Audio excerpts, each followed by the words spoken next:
Okay, so let's start this tutorial off with the ingredients you'll need to make this sandwich. So first, you'll want some bread, of course. So I used half a loaf of Italian bread. Well, that's what I bought. So I used 4 slices to make the 2 sandwiches because math. So the next thing is one of the most important things. So get your peanut butter.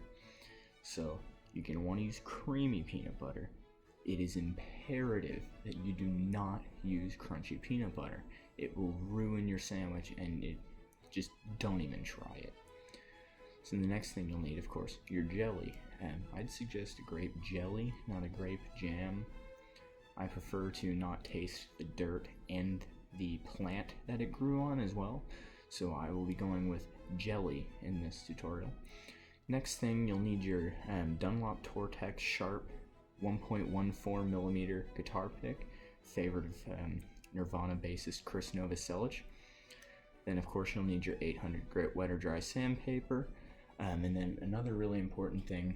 So I used Lay's classic potato chips in this. Typically I would use Wise Golden Originals, but they didn't seem to have any of those anywhere around where I'm at. So I went with just the classic Lay's. I would say use Wise Golden Originals if you have the option. Now that we have the ingredient list out of the way, let's get started on making an awesome sandwich. So now for the first step. After you set your bread out, you're going to want to put your jelly on the bread. So the way I like to do this, I put it on one piece of the bread and not the other. The other will have the peanut butter. So you're going to want to take about, I don't know, a sixth to a third of a deciliter of jelly per sandwich. So you just throw that glob right on the center and just spread it as evenly as you can. I know it's pretty tough. So for the peanut butter, it's really about the same as the jelly. And I think you can use a little less, probably a sixth to a fifth of a deciliter. That might even be a little bit much for some of you guys.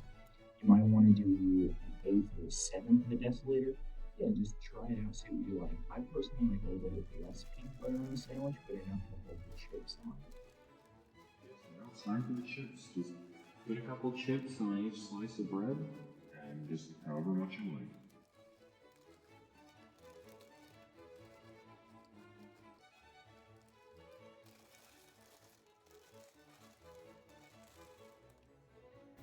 And finally, put that sandwich together. Crunch.